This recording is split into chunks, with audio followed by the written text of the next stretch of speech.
welcome to today's Money Chat Now interview. In this portion of the show, I take the opportunity to interview interesting people and introduce you to their products, their services, or just their good intentions. Hey, if you'd like to be a guest on my show, you can go to thelarrysteinhouseshow.com/guest. That's thelarrysteinhouseshow.com/guest. And let me know why you want to be interviewed, and I bet we can make that happen. Hey, let me tell you a little bit about today's guest. My guest is an educator, an entrepreneur, a multiple best-selling author, a podcaster, a passive income enthusiast, a keynote speaker, an animal lover, and considers himself a constant student. My guest feels that students are often overloaded with a wide range of subjects, tests, quizzes, papers, and other projects with different types of assignments, with different teachers and different teaching styles, books to read, websites to log on to, grading rubrics to be aware of, classrooms and class schedules, not to mention all of the out-of-school commitments. So he has some suggestions for parents and students. So let me introduce you to my guest, Stephen Greene, who considers himself the success doctor. Hey, Stephen, what's happening, man? Welcome to the show. Larry, thank you. Sorry for all that extended intro. Everything's good, man. Life is good. It's summer. It's hot. Got a lot going on, a lot to share, and as you said, it's a constant learning process. That's my mantra. So why don't you tell me a little bit about how you got started? Because there's a lot of good stuff in there. My background is in education. I went to college to be a teacher. Ended up going to graduate school in education. Ended up getting a doctorate in education, and I worked in the academic world for years. At some point, I transitioned and started a private consulting business that was part tutoring, part support for schools, school districts, and private schools. And at one point, I started coaching entrepreneurs. And part of that, which was pretty interesting, is I blended it, and I coach a lot of people on creating informational products. So if somebody wanted to create a video course or write a book or have a podcast or create a webinar, I help them with the back work for that, developing content, things like this. That's interesting. And it's one of these journeys. Developing content. Yeah. Well, listen, information is king. That's, in my view, really expanded in the last couple of years, 4 or 5 years. The way the technology is so accessible now, the quality, the ability to deliver really good content in high production values is at almost no cost, has really made it simple. So anybody who's got something to say, regardless of your topic, there's no gating factor anymore, at least in terms of cost and accessibility. But to kind of wrap it around, to be more pertinent to what we're talking about 6 years ago, somebody came to me and wanted to write a book about passive income. And I said, great, let's do it. And honestly, they weren't really very organized. They had a lot of ideas. They had no idea to put them all together. Right. So we ended up co-authoring the book because I was always a good writer, and they had some ideas. But it really opened my eyes to the whole idea. Making money without really working. Of course, you got to have investment somewhere to do it. And that kind of put me on this whole mission. I think that's where our two worlds have collided in a positive way. And that's really become a passion of mine. So between working with the academic side still, the entrepreneur side, and the passive income stuff, it's a lot of different interesting things going on. So let me ask you a question. Do you consider yourself a technician? Are you setting up people's websites and their webinars? No. Or are you suggesting how they do it and helping them with just the content? It's content and organizing content. In my academic experience, my administrative experience, I was a curriculum development person and a evaluator. So I professionally trained to say, okay, we need to teach A, B, and C. What's the best way to put it together, pace it, have breaks where people can make sure they understand it, such and such. So when people were approaching me, had these ideas, but they were nebulous. Well, I want to write a book about this, or I want to create a webinar about this. Well, they would just start talking, and they didn't have any framework. There was no crescendo. There were none of the things that somebody who was an academic would do. So all the academics know how to do that, but they don't really have. There's typically experts in one narrow niche, like math or history or what have you. So that's really where the blend is. I consider myself a consultant in the sense that I'll say, look, Larry, what do you want to write a book about, or what do you want to create a product with, and you'll say blah, blah, blah, blah, and I'll say, all right, let me show you what to do. Let's work on it together. And then it's your product. I'm basically helping you put it together. This may not be the case for you as an individual, but collectively. No, it's okay. So are you creating PowerPoints for people and things like that, or they're just giving the content, you're putting in order, and you say, okay, go create your own PowerPoint? The most popular, we start with scripts.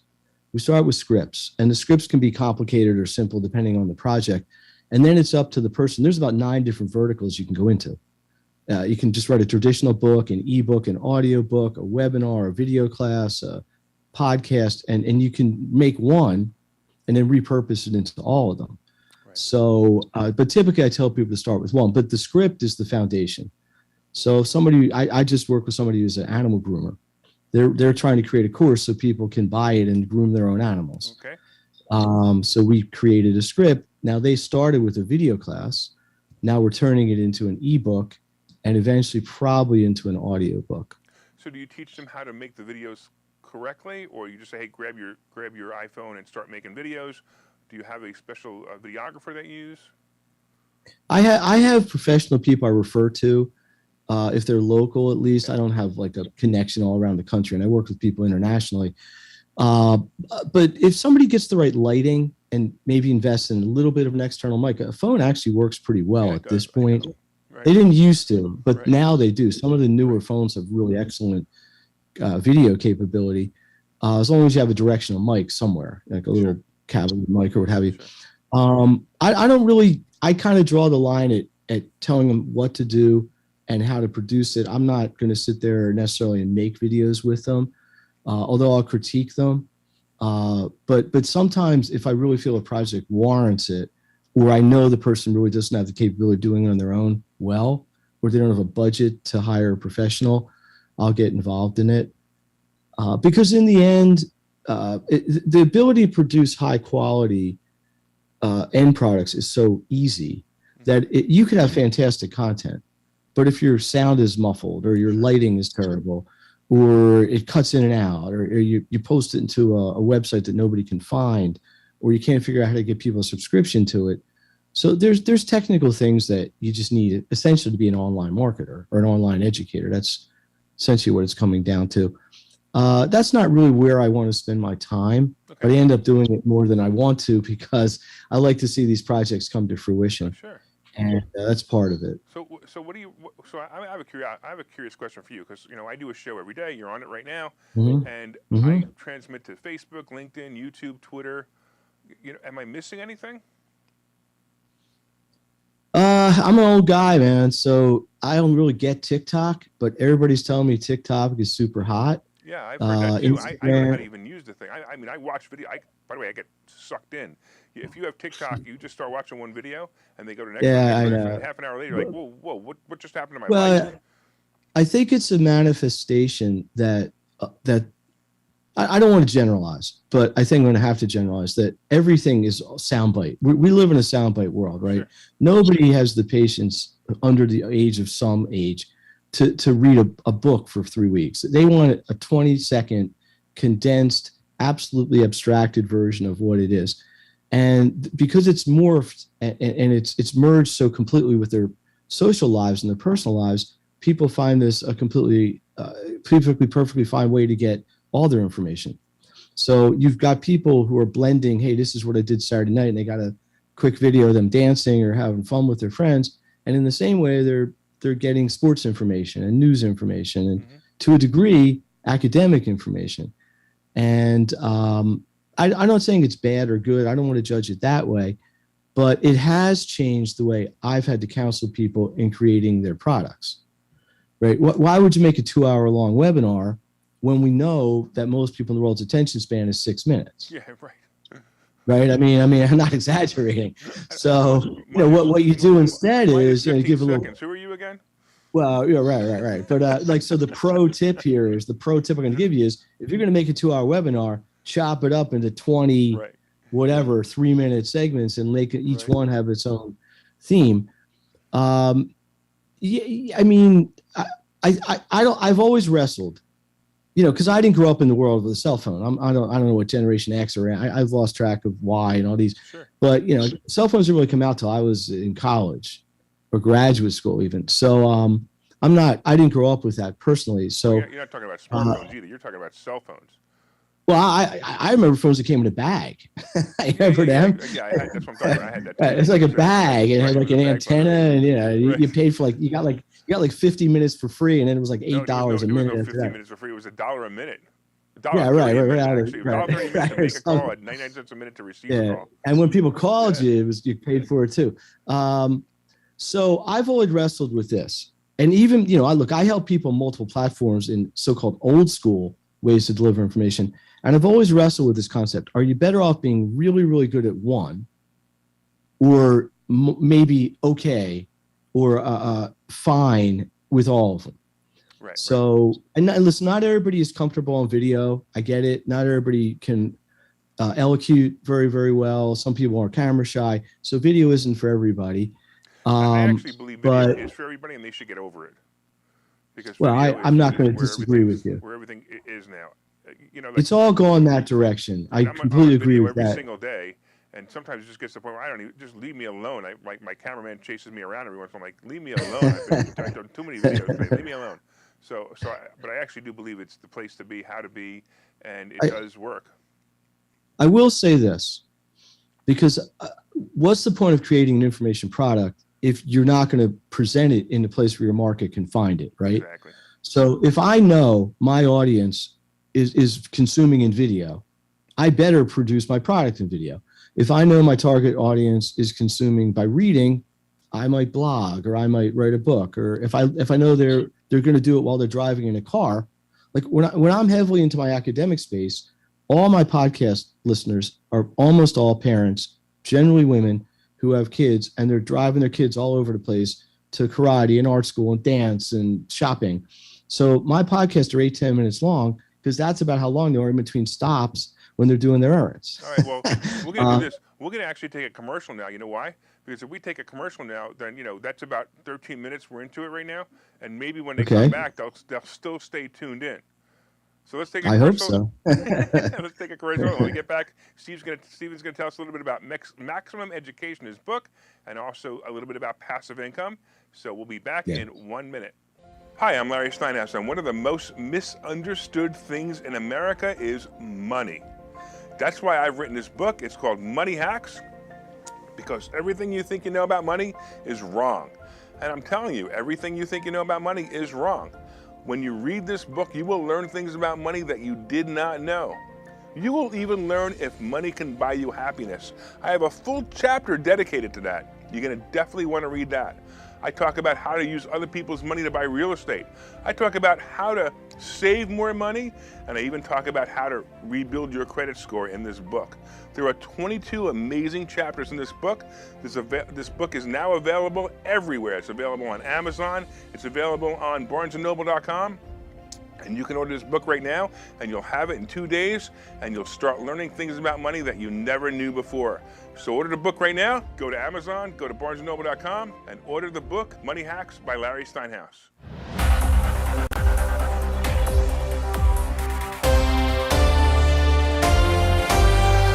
All right, welcome back to Money Chat Now, the interview portion. Hey, we are currently interviewing Stephen Greene, author of Maximum Education. Hey, if you'd like to be a guest on this show, you can go to thelarrysteinhouseshow.com/guest. That's thelarrysteinhouseshow.com/guest. Let me know why you want to be interviewed, and I'll see what I can do to help you with that.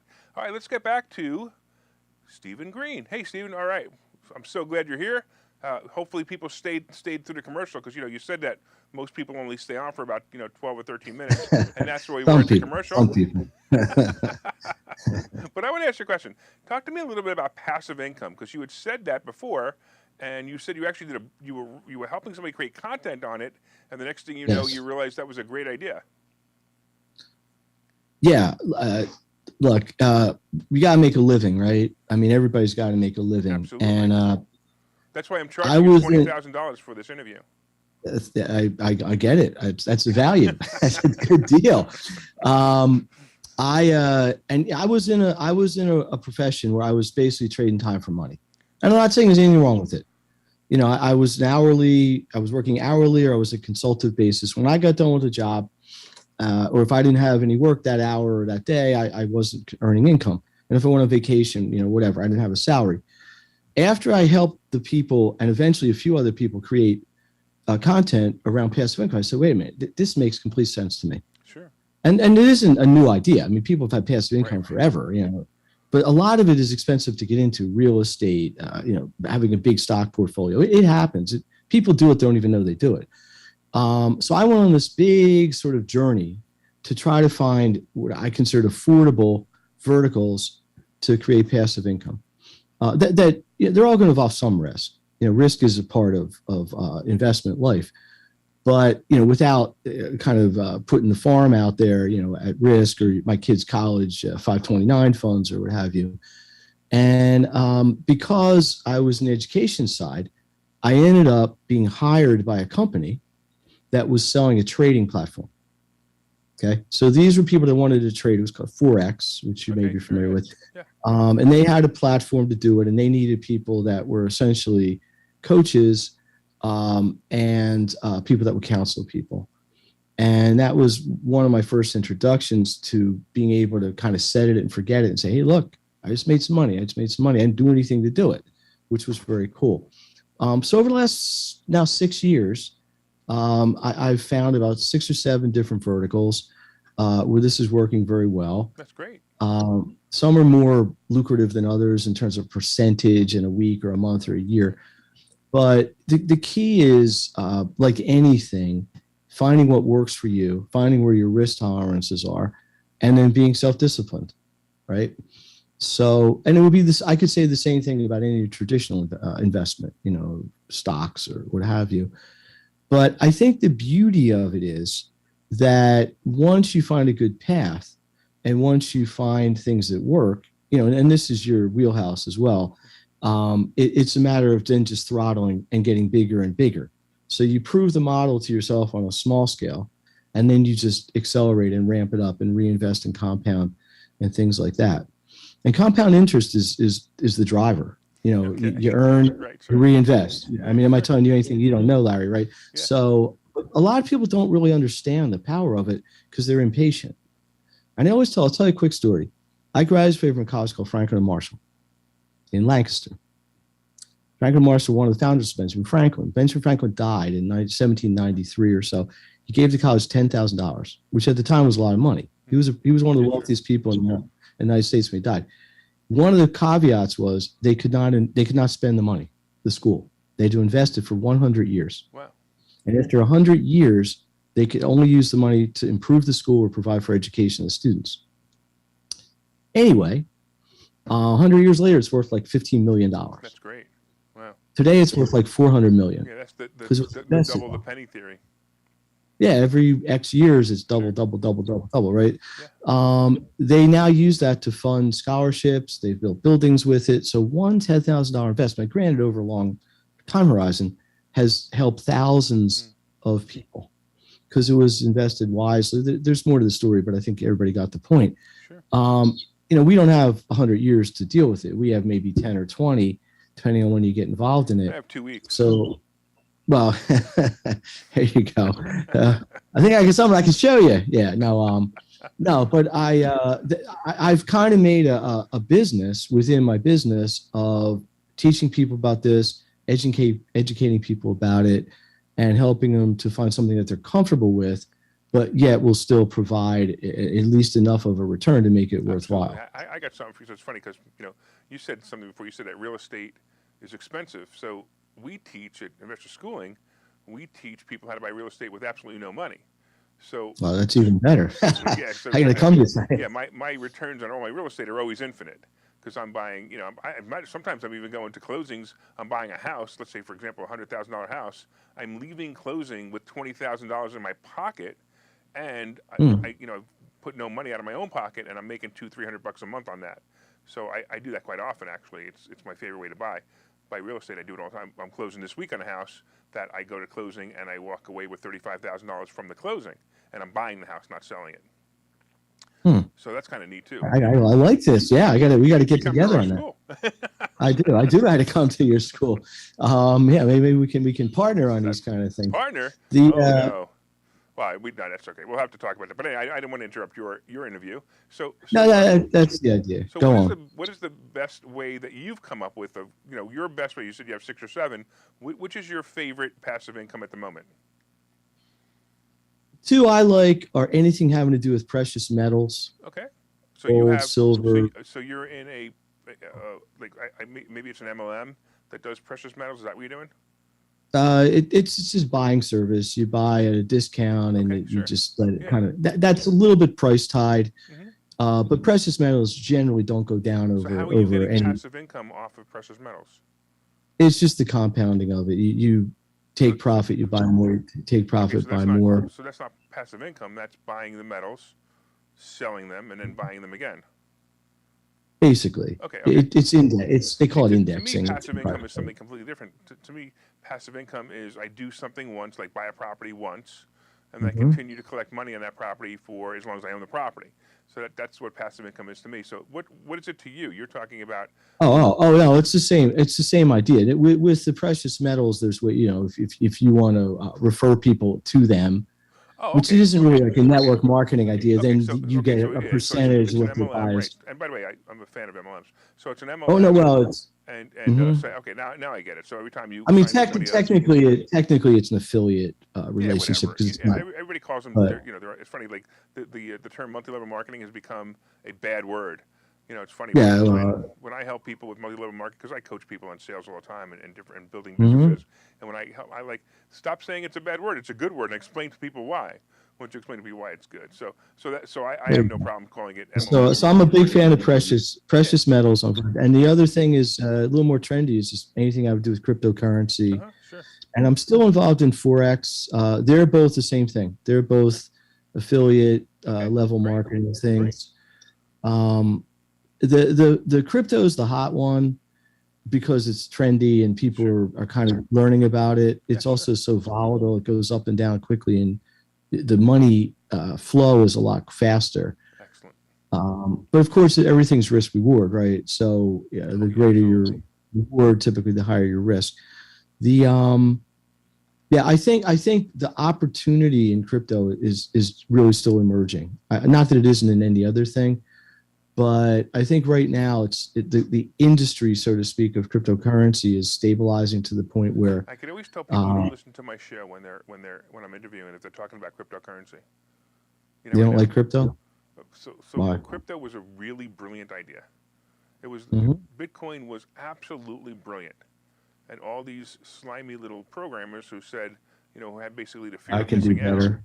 came up with these 19,000 different cryptocurrencies. And how can you replace 160 fiat, or I'm sorry, 180 fiat currencies with 19,000 cryptocurrencies? It doesn't make any sense. The whole concept was to replace all the fiat currencies with one currency. Bitcoin may end up that currency, and if you're trading that, it's probably the most likely, or Ethereum, one of the most likely to do it. But anything else doesn't even make any sense. But that's okay. I don't want to take your thunder away. No. I'm not. I don't disagree with you because there's a lot, like anything else, there's a lot of junk out there. Yeah, sure. And you got. This is why I think it's important to get the right advice and get the right counsel and make a decision based on solid information. But yeah, no, we could get deep into the whole Bitcoin philosophy. Oh, yes. But, We can have a great debate on it one day if you like. no, I think we're both fans of it. I just think I think the way to use it, the way to make money in Bitcoin is not to buy it at 10,000 and sell it at 15,000, in my opinion. There's Actually, a lot of other ways. That's the best way to make money on it right now, unless you're. Well, I mean, in this short run, right? Right, there's a lot of other ways that you can leverage it in terms of trading and investing and mining and all sorts of other things that we don't need to dig too deep into today. Yeah, I have friends seriously mining it, but I do. We have a few more minutes, so I wanted to go over to your book, Maximum Education, correct?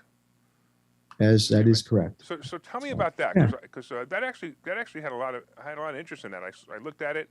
I thought it was an interesting book. Tell me about that book, what it's for, who it's for, and why people should read it.